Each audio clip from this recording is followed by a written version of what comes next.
Hey folks, we are going to do some streaming here for a little bit. We're going to work on the Ranger revisions using the Martial Power System that's in development here. We're pretty happy with where Rangers are at in general. We just need to make sure that all the subclass options align with it. All right, so sounds good. I just need a hot second here to get all my channels lined up, and so I just need to press a couple buttons. And while I do that, if you can press a couple buttons, subscribe, like, really helps the algorithms a lot. You probably know that, as well as check out the link to the DMsGuild books that I place. They're all 100% free preview, so you can see how I design stuff to see if you like it, and I'd certainly appreciate your support if you do. Beyond that, there's also Twitter, where I throw out signals whenever I'm going live like this, and I just need another hot moment and I will be done, and we will be getting back into powers. So cool, done. Alright, so drop out of Discord, drop out of Twitch, get back over here, and we'll flip our screen so you can see what's going on. Hey, what's going on? All right, so we got, let's go ahead and put ourselves with, I think we probably got about an hour. So we're going to give ourselves 20 minutes on the, we'll give ourselves 15 minutes on the clock to see where we're at, and we'll just keep on moving. So we've been working on subclasses, and at the front end of the book, we had to work on Ranger fighting styles and revising Hunter's Mark. We've touched on this before, but just to touch it again, Ranger has a very small selection of fighter styles that they're granted from the player's handbook or Tasha's. But the Ranger aesthetic is being excellent with dual weapons and being excellent in archery. So I think I've gone over this before, but just to touch it again. Now, these options for Ranger fighting styles, which are unique only to the Ranger, you can only take them while you have Rangers in levels in Ranger, at least 2 of them. So you can choose one of these fighting styles at 2nd level, and then you can spend a feat, or you can use a power to learn these or other fighting styles instead of learning powers if you wish. So Ranger Archery, you can use strike powers with ranged attacks at close range. It doesn't cost you any points to do so. Normally using ranged weapons, if you want to use a strike, like Paladin Smite and stuff like that, it's limited to melee weapons only, whether a melee attack or thrown weapons. But Rangers break that rule because D&D is a game of exceptions with general rules. So the exception to the rule for Ranger is that they can use, if they take the Ranger Archery, they can do ranged attacks up to close range and use strike powers with them. They're not naturally as good at strike powers as Paladin is, but so they have this making up for it. And then at 6th level, you can use strikes at far range. So not only can you use during a normal range, but you also can do so at your far range.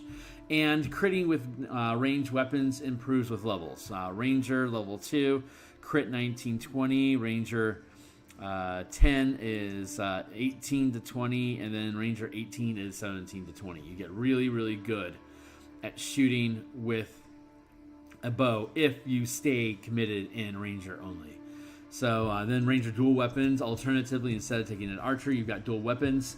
So when dual wielding weapons, you can use any one-handed weapons you're proficient with while dual wielding without penalties. So you don't have to worry about them being light weapons or one being light and the other one being light. It's just you can just use any 2 weapons that you're proficient in one hand. You can use them together, using the attack action with one weapon and the bonus action with the other. So you get attack, man. A Ranger at 6th level, while using attack action to attack with one weapon. While using attack action to attack with one weapon, you can spend 1 mana to use a bonus action to make 2 attacks with a single weapon. So your primary weapon, you got 2 attacks because you're above 5th level. And then this is basically Flurry of Blows for the monk, that if you spend 1 point of mana, you can make 2 attacks as a bonus action during your attack action. So you have a total of 4 attacks at level 6, and it costs you a point of mana to do it. However, you can lock 2 mana to use a bonus action every round to make 2 attacks instead of spending 1. So if you're going to take at 6th level, you only have your max mana is 2. So if you lock both of them, you can't make any more. You can't do anything with powers until you unlock those 2. But since it's locked, every round you can make 2 attacks as a bonus action, and it's not going to cost you anything more than the 2 mana that you already locked. So if you have a longer fight, this is a good option, assuming you don't want to use any powers. It does work with Mark of Prey, though. We've completely changed how Mark of Prey, Hunter's Mark, works, from the player's handbook options to Natasha's options to a lot of options. What we've done is, as an object interaction, you can mark a target within 90 feet as your prey. There's no time limit on this.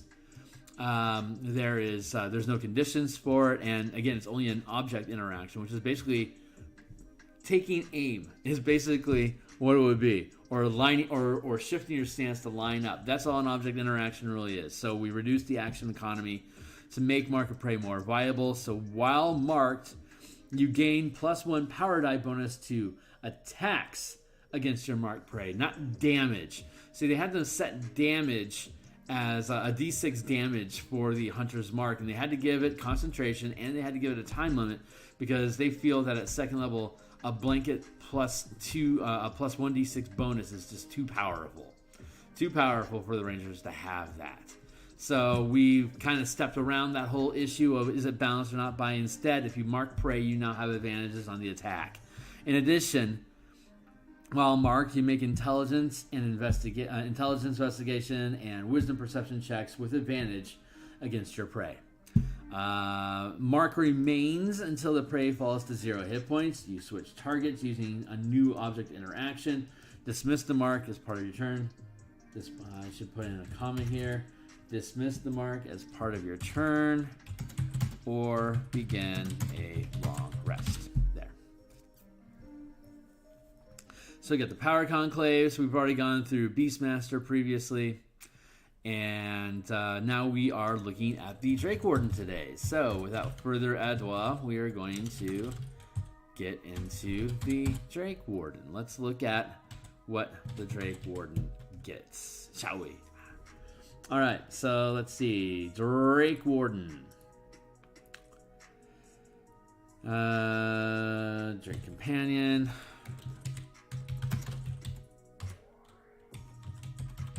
Unchanged. Drake is friendly to you.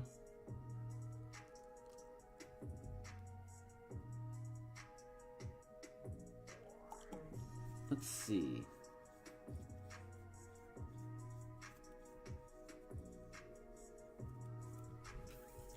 Okay, so let's see. We'll go with growth. We're just doing quick notes here. We're not doing any official text yet. I'll hire someone to help me with that. Growth is we'll go with level and size. So let's see. 3 and then 7 and what? 11 and 14? Is that how this guy stacks out? Double checking. 11, 15. Thank you. 11 and 15. So it starts off small. Then it's medium. Then it's large. And then it's huge. Pretty straightforward.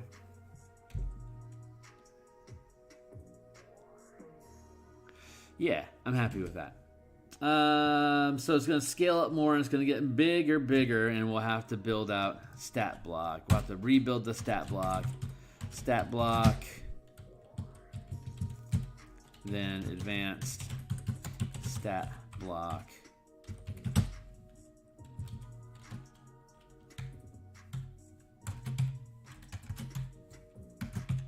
Come on, man. Hit the button. Wow. There we go.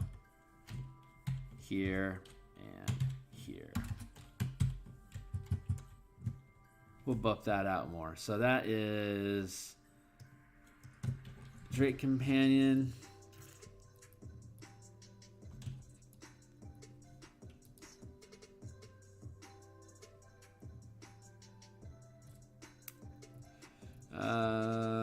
Third level feature.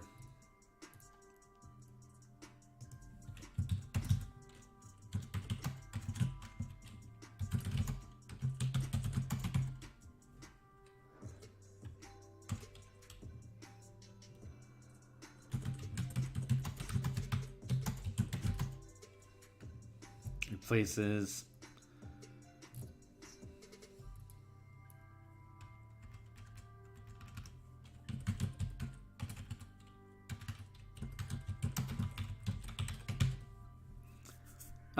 step block, level, size, summon, and then cost. That is the other important factor here.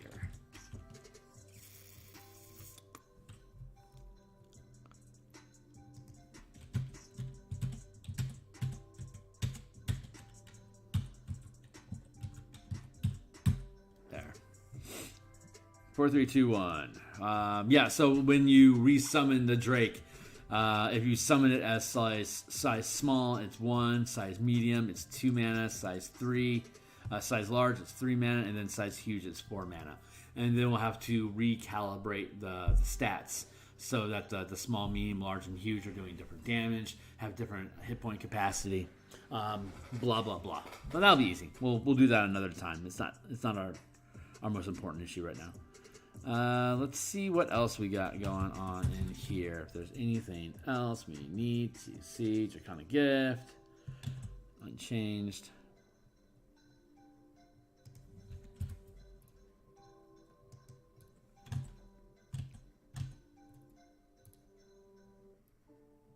Right. Draconic Gift.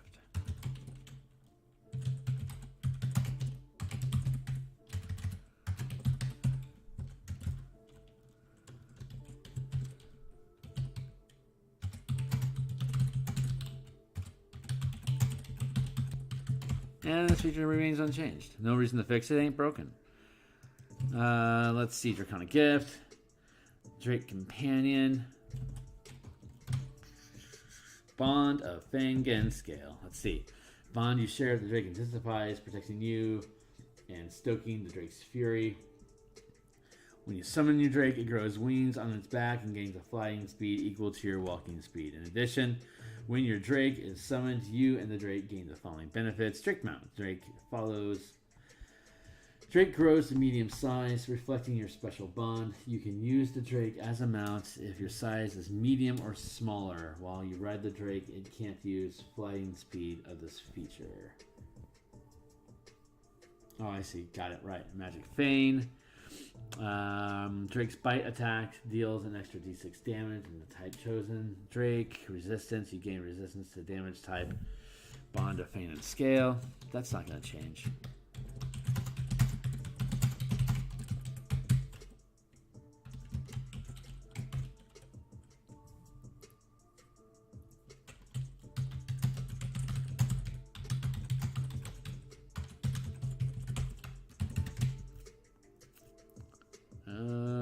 Let's see, Drake's Breath.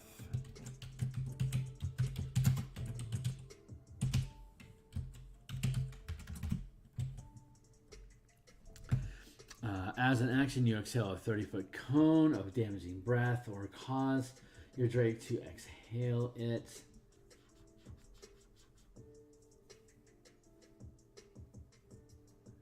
Choose acid, cold, fire, lightning, poison damage. Your choice doesn't have to match your Drake's Draconic Essence.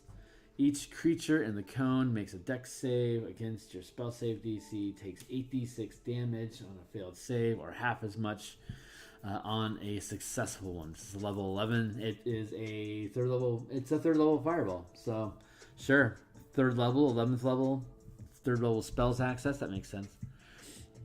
Half damage. This damage increases to 10d6 when you reach 15th level because you'd be able to cast a 4th level slot at that point. Doesn't upgrade again. Once you use this feature, you can't do so until you finish a long rest unless you expend a spell slot of 3rd level or higher. Because again, it is upcasting the spell because it's an 11th level fireball, which is 3rd. Hey, what's up, Chronic? So yeah, Drake's Breath. This feature remains unchanged. Recharging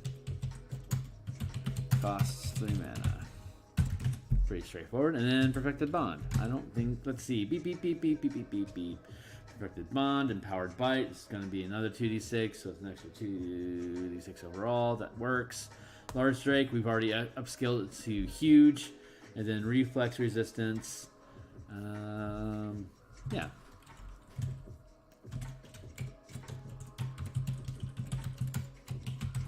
Perfected Bond.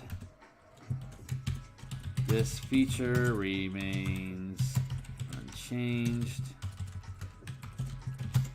Maximum size Drake is huge. Cool. That one, I didn't expect this one to be very exciting. I'm just glad we got through it. So I am more excited in looking at the Fey Wanderer, though. So let's go ahead and get into the Fey Wanderer. A Fey mystique surrounds you, blah blah, and a blah blah blah.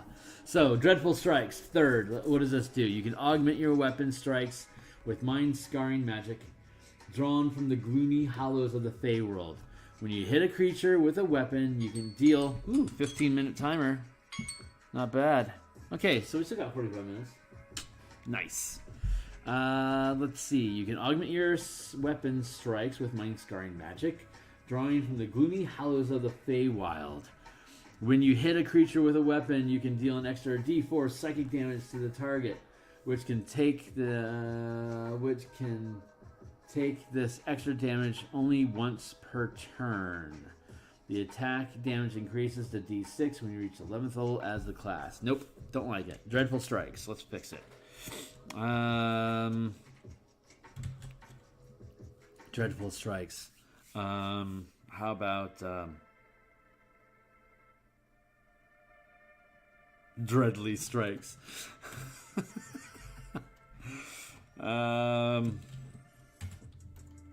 Let's go with, how do we have these lined up? We're gonna go with we're gonna go with, what is it, the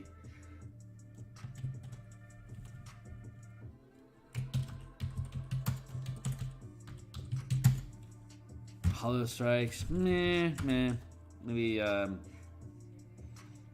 scarring, searing. I don't know what's the word. All right, whatever the damn name is supposed to be. What we're going to do is we're going to change it to when you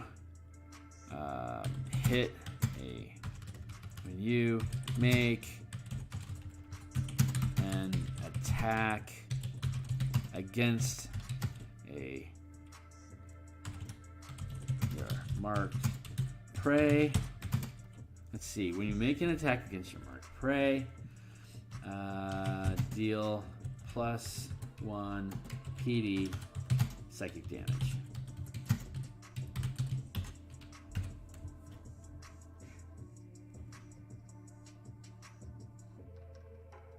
Yeah, I think I'm okay with that. When you make an attack against... Let's see. When you make an attack against your marked prey... When you...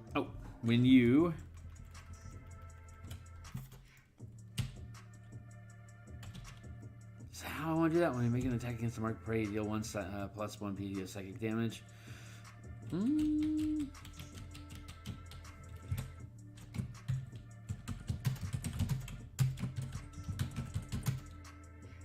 Replaces Dreadful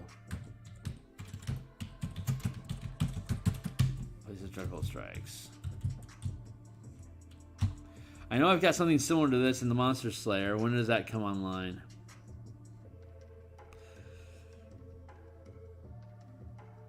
Slayer's Quarry does it too. So that's cool. When you... Is it Blanket? Yeah. When you succeed with an attack against your marked prey, deal +1 psychic damage. That's gonna be good enough. Maybe it needs to be. PD is power die. I'm just shorthanding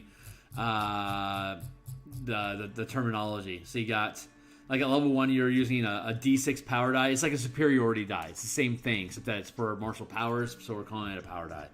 So like if this was a searing strike, like a searing smite, for instance, if a paladin was using a smite to catch something on fire, it would do like 4 PD of damage, and if the paladin's 10th level or higher, then it'd be 48 damage. At 18th level, if he did 4 power dice of damage, it'd be 10 damage instead. So.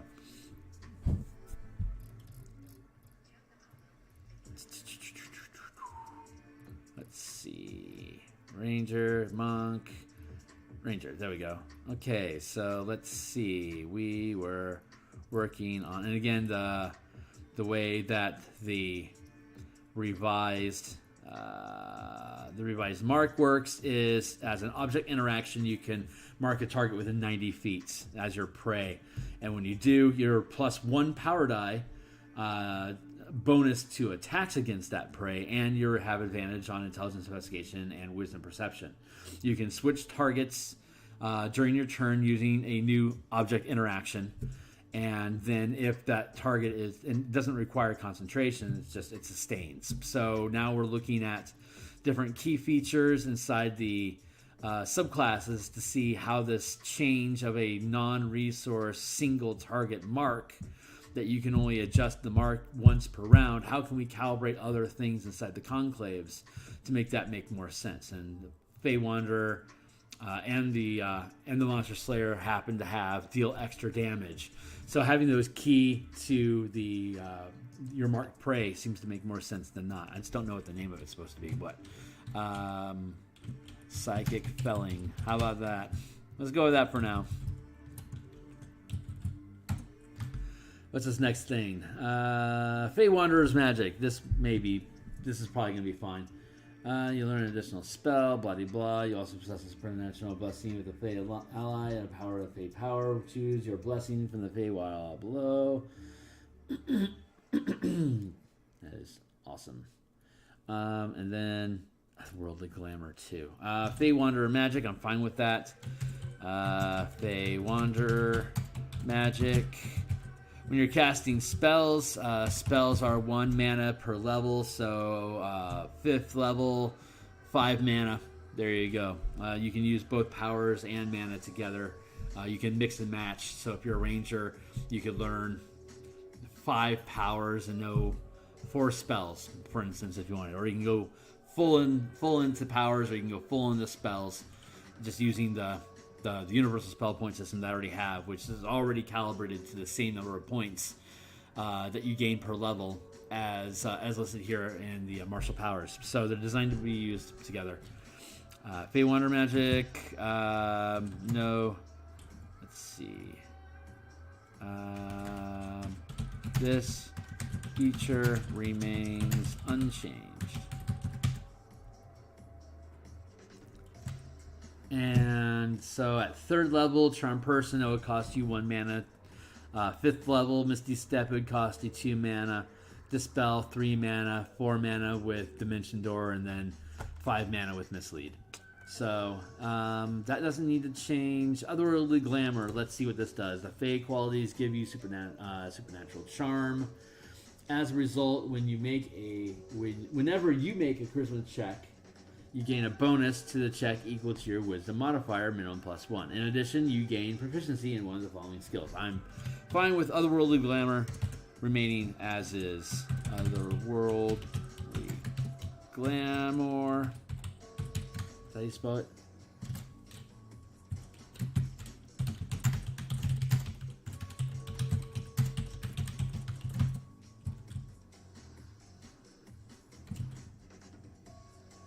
Otherworldly Glamour, whatever. What else you got? Beguiling Twist. Okay, so the magic of the Feywild guards your mind. You have advantage on saving throws against being charmed and frightened. No need to change that. In addition, whenever you or a creature you can see within 120 feet of you succeed on a saving throw against being charmed or frightened, you can use your reaction to force a different creature you can see within 120 feet of you to make a wisdom saving throw against your spell save DC. If the save fails, the target is charmed or frightened by you. The target can repeat the saving throw at the end of each of its turns, ending the effect. There's no reason to change that either. Beguiling Twist.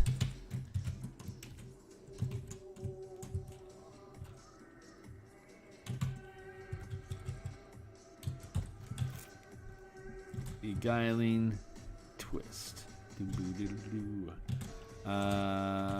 This feature remains unchanged. There's nothing about the rules that need to be adjusting by the mechanics of power of martial powers, so I'm not changing them. But I have to go through all of them to see what does need to change. So this is a necessary process. Like the fighter, the rogue, the barbarian, those are subclasses.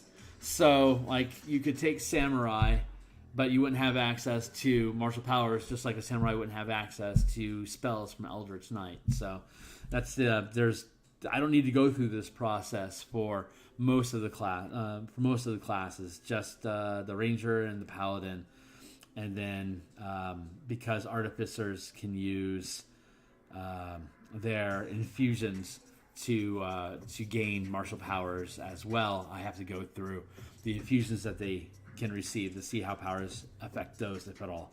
So this is the process that we go through. This is making sausage.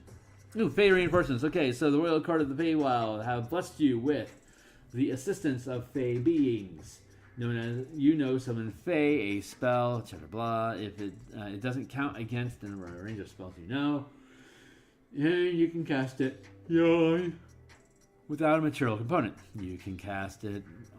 You can also cast it once without a spell slot, and you regain the ability to do so when you finish a long rest. Also,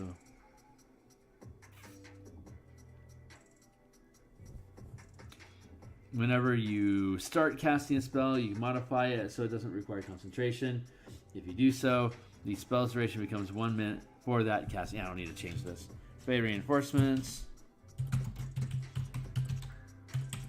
I'll find a more elegant way of presenting this information in the book. I don't think I need to necessarily stack out. I can be like, none of these things change except Psychic Felling replaces Dreadful Strikes. Deals 1 PD psychic damage to your marked target instead of just plus 1d4 to anything. Misty Wanderer. Capstone feature title. You can slip in and out of the Feywild to move in the blink of an eye. You can cast Misty Step without expending a spell slot. You can do so a number of times equal to your Wisdom modifier, and you regain all expended uses when you finish a long rest. Okay. In addition, when you cast Misty Step, you can bring along one willing creature with you. You can see within 5 feet of you that the creature teleports to an occupied space within 5 feet of your destination. Neat! So, Fey Wanderer, also unchanged.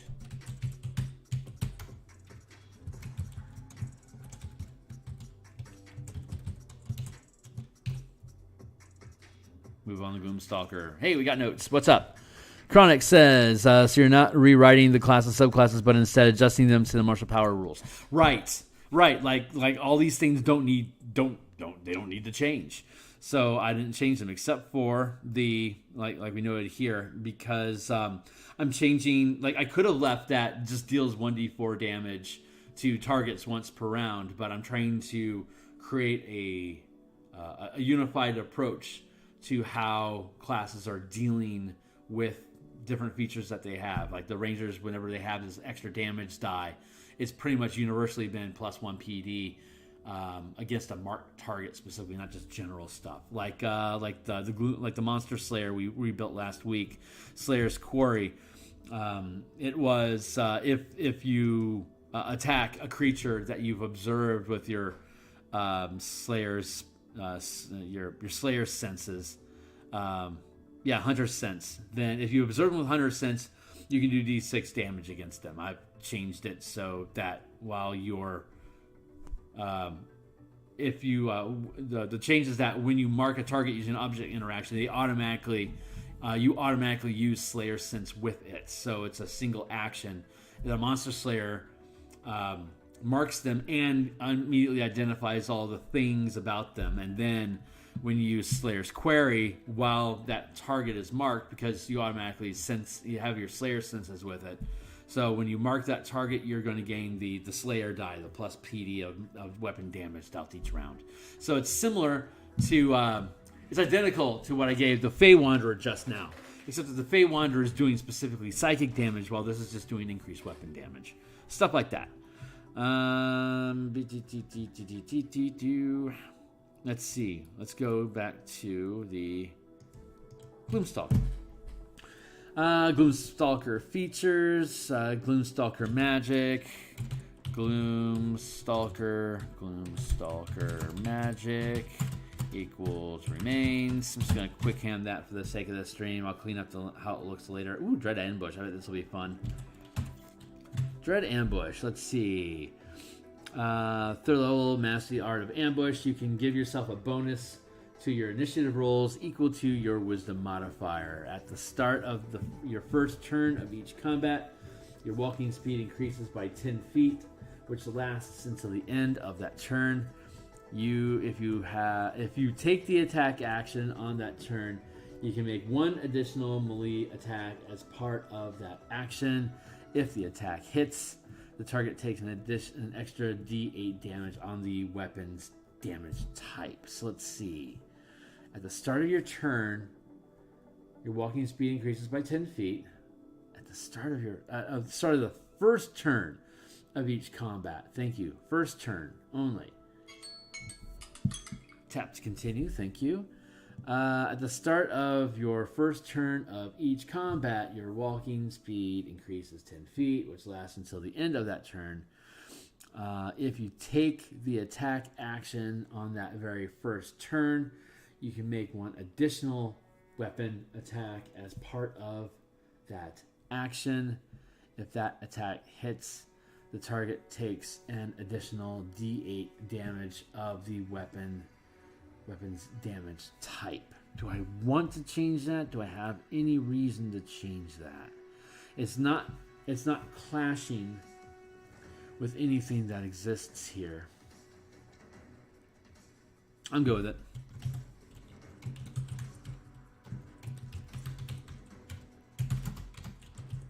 Equals remains. Does not have anything that is contrary, so I'm not gonna. It's not broken. I'm not gonna fix it. I don't necessarily like that it's only the first attack in that round, and you have to attack that round to do it, but it's not enough for me to rebuild rules for it. At third level, you gain Dark Vision out to a range of 60 feet. If you already have Dark Vision from your race, its range increases by 30 feet. If you are also adept at evading creatures that rely on Dark Vision while in darkness, you are invisible to any creature that relies on Dark Vision, as you can see. Okay, I don't need to change that either. Umbral Sight. It's perfectly good. Well, it may just be that I don't make any changes to this one. Iron Mind, 7th level. Own your abilities to resist mind altering magic. You gain proficiency in the wisdom saving throw. If you already have this proficiency, you instead gain proficiency in intelligence or charisma saving throw instead. Iron Mind, good to go. I might not have to change anything here. Stalker's Fury.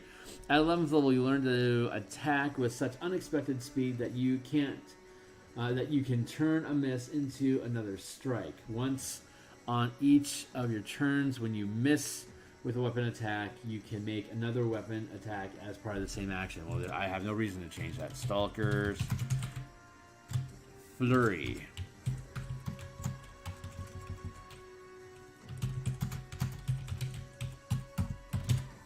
Read that really quick. Level, you learn to attack with such unexpected speed that you can turn a miss into another strike. Once on each of your turns, when you miss with a weapon attack, you can make another weapon attack as part of the same action. Oh, that's fine enough. There's a difference between missing and just gaining an advantage. Mainly ammo. but it's the flavor they're going with, so I don't have any reason to change that. Shadowy dodge, 15th level. You can dodge in unforeseen ways with wisps of supernatural shadow around you whenever a creature makes an attack roll against you and doesn't have advantage on the roll. You can use your reaction to impose disadvantage on it. You use this feature before you know the outcome of the die roll. There's literally nothing changes in Gloomy Stalker. This conclave remains unchanged.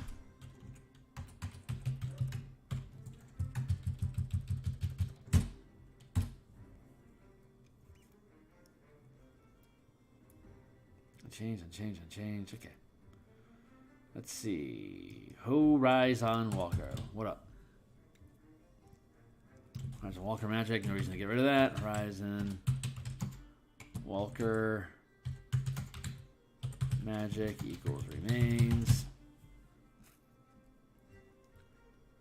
Detect portal. At 3rd level, you gain the ability to magically sense the presence of a planar portal.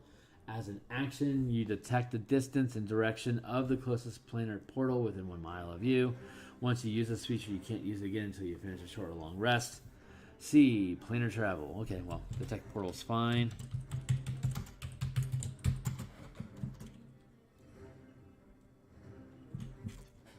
Remains. Planar warrior. As a bonus action. Okay, so you draw energy from the planes. Bonus action. Choose one creature you can see within 30 feet of you.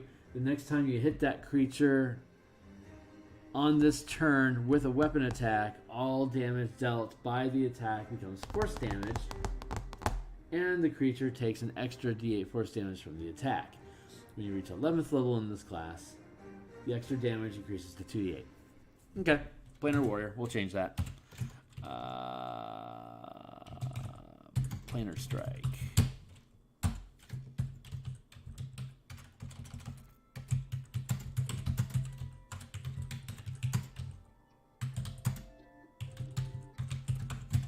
What is that? Replaces Planar Warrior. Right.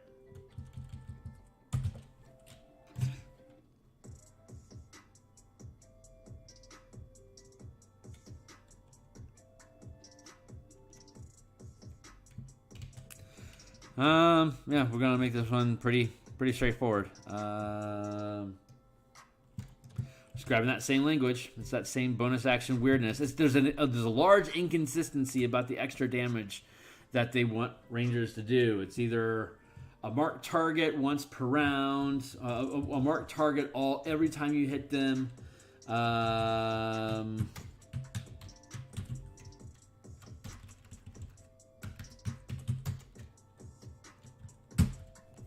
Or it's once per round, it's D4, or extra attack if you're making your first attack roll, and this one is use a bonus action for the rest of the round. You can do extra damage.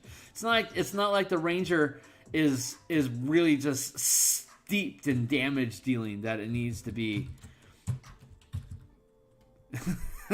It needs limits like this. It's so goofy. And with marking, you can only deal it against one creature at a time, and you can only switch marks once per round. So it's not horrible. It's fun that you can like start off with a mark. You can hit that guy, and then you can use your object interaction to switch over to another target, and then just keep doing hits on him. It's better. Anyway, Ethereal Step. 7th level. As a bonus action, you can cast the Etherealness spell. With this feature without expending a spell slot, but the spell ends at the end of the current turn. Once you use this feature, you can't use it again for short or long rest. The Ethereal Step has no reason to change. Ethereal Step equals remains. Distant Strike. You gain the ability to pass between the planes in the blink of an eye. When you take the attack action, you can teleport up to 10 feet before each attack to an unoccupied space you can see. If you take the attack action, you can teleport up to 10 feet before each attack to an unoccupied space you can see. If you If you attack at least 2 different creatures in the attack, you can make 1 additional attack with it against a 3rd creature. If you attack at least 2 different creatures with the action, you can make 1 additional attack with it against a 3rd creature. Attack at least 2 different creatures with the action. Attack with it against a 3rd creature. No reason to change that. Dreadless Strike is still good. Nothing in Dreadless Strike contradicts what I'm doing. So Dreadless Strike equals remains, and it's modifying the attack action not being tacked on as a bonus action. I'm happy about that. Spectral Defense, 15th. Your ability to move between planes enables you to slip through the planar boundaries to lessen the harm done to you during battle. When you take damage from an attack, you can use your reaction to give yourself resistance to all of the attack's damage this turn. That is super great. Spectral Defense. Maybe I can have these things like nothing changes except for planar strike. that might be a more efficient way to do this. Oh wow, we're 15 minutes and we only got 2 more to go. It's only because I'm not spending a lot of time just trying to reimagine the classes. Just making sure they comply with what we do feels a lot. It's just a lot easier. Hunter's Prey. You gain the following features of one of your choice. Ooh, neat. Okay, wow. Lots of choices. Lots of options. Your Tenacity can wear down the most potent foes. When you hit a creature with a weapon, it takes an extra d6 damage if it's below its hit point maximum. You can deal this extra damage only once per turn.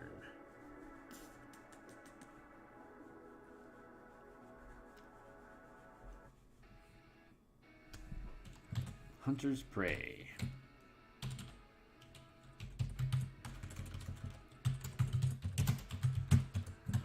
It's going to be Colossus Slayer.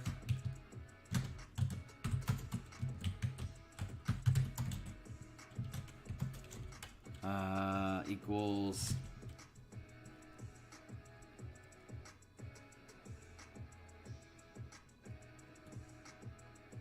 once per turn.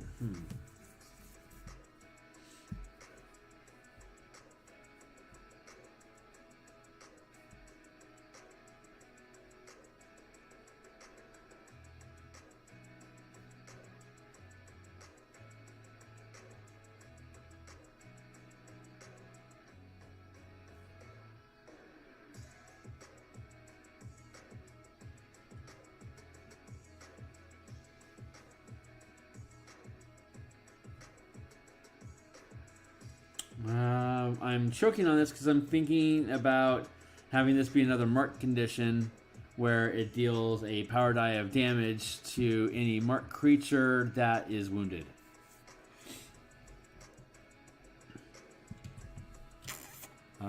Equals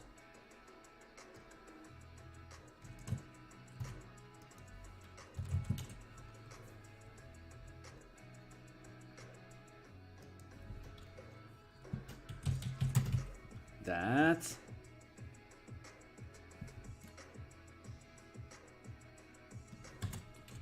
is below its maximum hit points. So when you succeed with an attack roll against a creature you've marked that is below its maximum hit points, add +1 PD to the damage dealt. Yep, I like that. So how it is right now is you can spread it out to any creatures that you're seeing once per round. This is you have to hyper focus on the targets.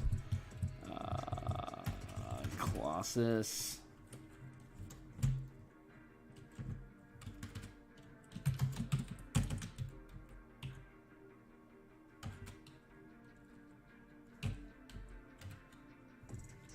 Colossal Harass. Call it that for now. Colossal Harass. Probably not the best title.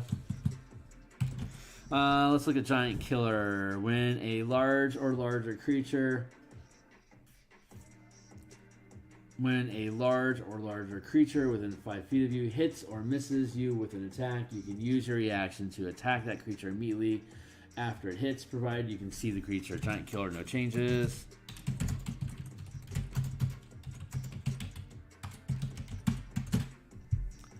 Horde Breaker. Once on each of your turns, when you make a weapon attack, you can make another weapon attack with the same weapon against a different creature that is within 5 feet of the original target and within range of your weapon.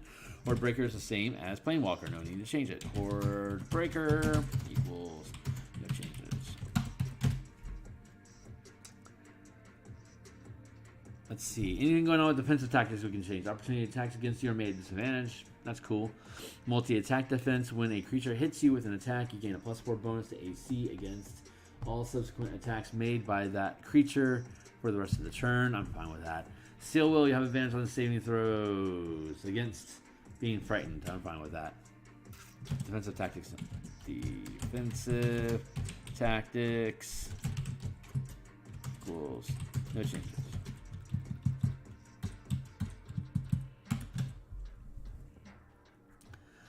Yulti attack. 11th level, you gain one of the following features of your choice.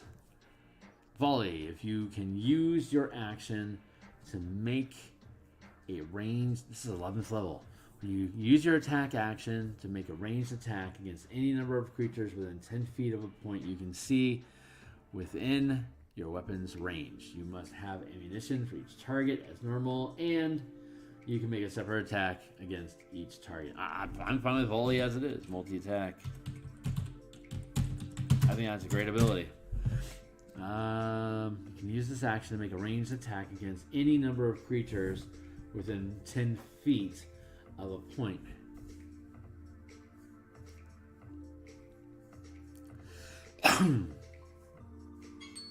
Yeah, I'm pretty good with that.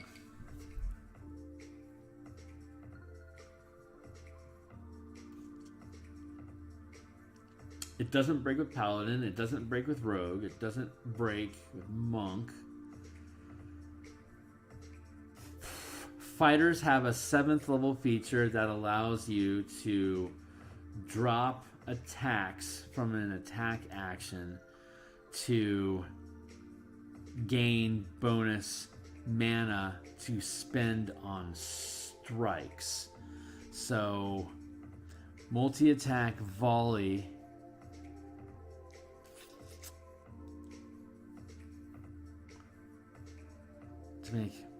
You can use your you can use your action to make a ranged attack against. Oh, that's great, because the fighter 7th level ability, it is when you take the attack action, but this is a unique action called volley. So this does not contradict the temporary mana gains from fighter. Yeah, that works. Cool. So volley, no need to change it. You can use your actions to make a melee attack against any number of creatures within 5 feet of you with a separate attack roll for each. Meh, that's fine.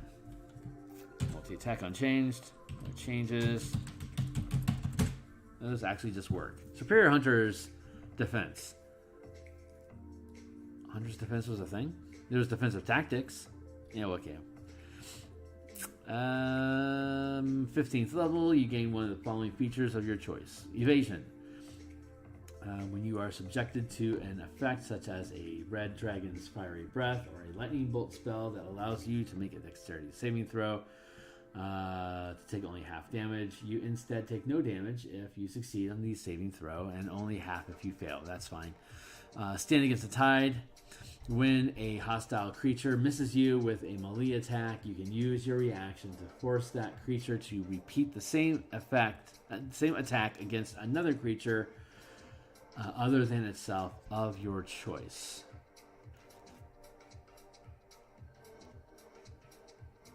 I'll go with that. And then Uncanny Dodge. When an attacker that you can see hits you with an attack, you can use your reaction to have the damage. Okay, great.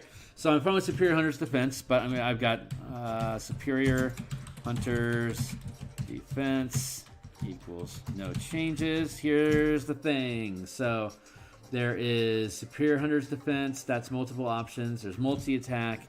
which has multiple options. Defensive Tactics has multiple options. And then Hunter's Prey has multiple options. So,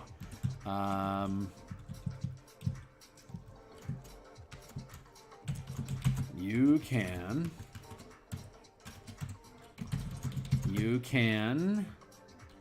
pick additional options instead of learning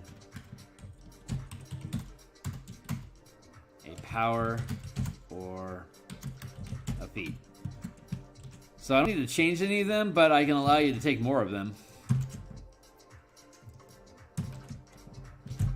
Like if you want to spend, you get one for free for multi-attack, and if you want to spend a power, you can get the other one. Superior Hunter's Defense. If you want to pick up Evasion, probably the best standout here in the crowd. You could still learn Stand Against the Tide and Uncanny Dodge for 1 power each, or with feats if you would rather. And since the Ranger gets 16 powers across 20 levels, and of course you got feats you can add on, you could really kit yourself out to having a lot of this stuff. I like that. I'm really happy with that. I don't think there's something else that offers an option like that. I'm going to double check real quick to make sure nothing else is offering some more options, because if they do, we will offer learn more for additional powers, but it doesn't look like. Yeah, we don't have that problem. Okay, cool. So I like that. I like that a lot. This is worth going through this process, man. I'm digging it. Oh yeah, Swarmkeeper. Nice. Let's see if anything even needs to change on the Swarmkeeper. Let's see. Swarmkeeper spells, Swarmkeeper magic. You can get to keep that. Swarmkeeper magic equals remains unchanged.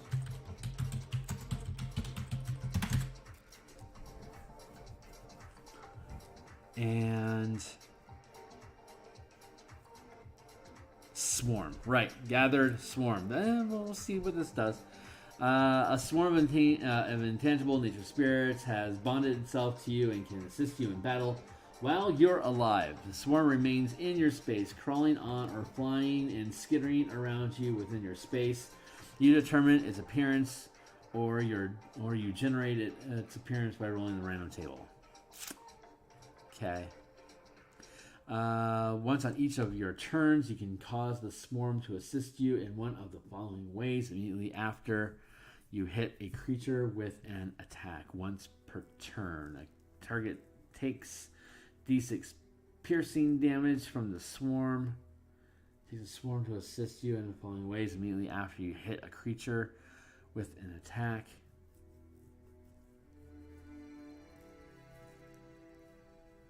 The attack's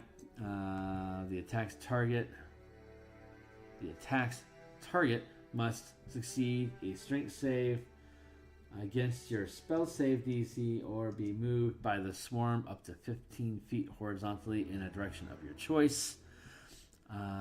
You are moved by the swarm 5 feet horizontally in a direction of your choice.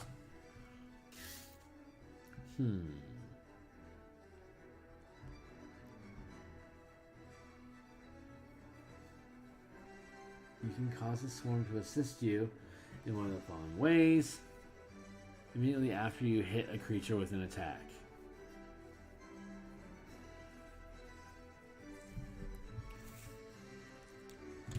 Gathered swarm.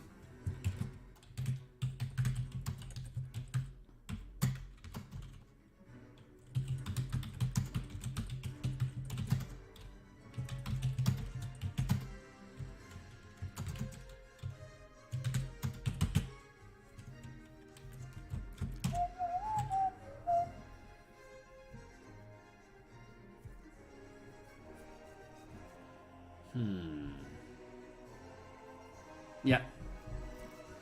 Swarmkeeper magic, you already have that accounted for. Writhing Tide. Writhing Tide, you can condense part of your swarm into a focused mass. that lifts you up. As a bonus action, you gain a flying speed of 10 feet and can hover. This effect lasts for 1 minute or until you are incapacitated. You can use this feature a number of times, equal to your proficiency bonus, and you regain all expended uses when you finish a long rest. Rising Tide equals remains unchanged, can regain use when spend 1 mana.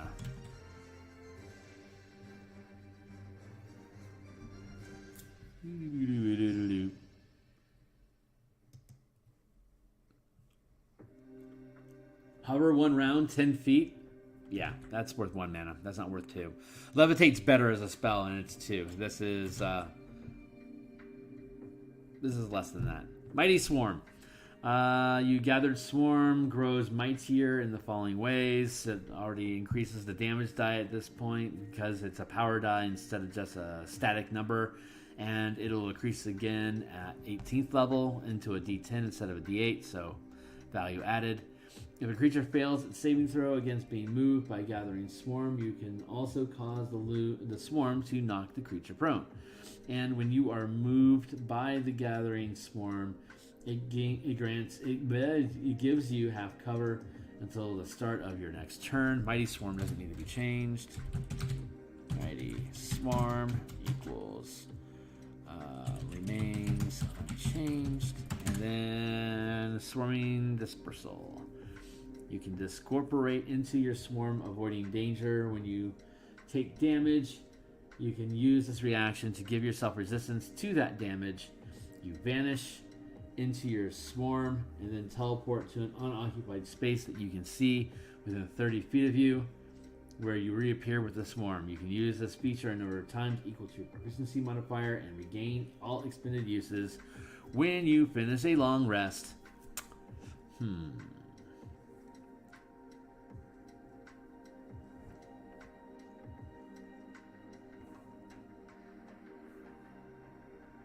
Yeah, I'm pretty good with that. Swarming Dispersal, I'm fine with it. Swarming Dispersal.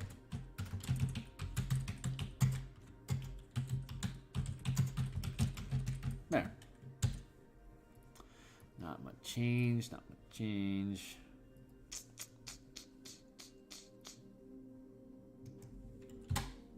And we got just a few minutes left here on the clock, so let's see. I know that I made more changes to the Monster Slayer than anything else, but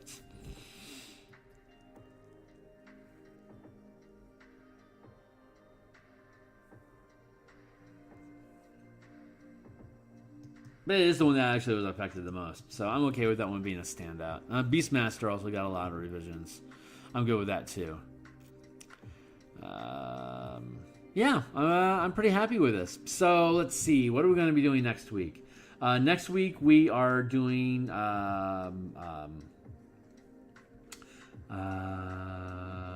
Paladin. We'll be going through the Paladin oaths to see if any of them require similar adjustments as well. So cool.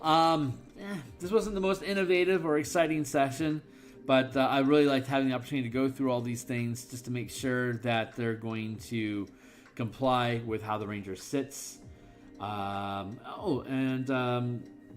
Make sure you stay tuned. I'm going to be hanging out with Dungeoneers Pack on the 14th, a Saturday.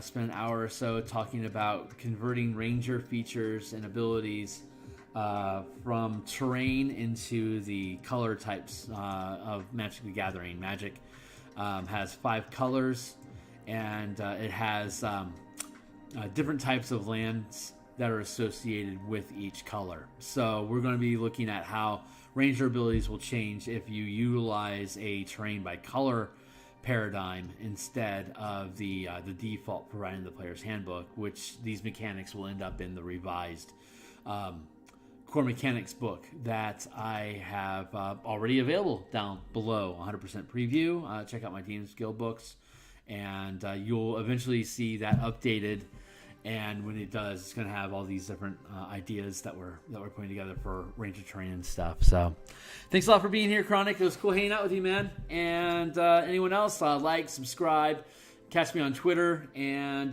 check out my books. They're all 100% free preview. So I appreciate you. Laters.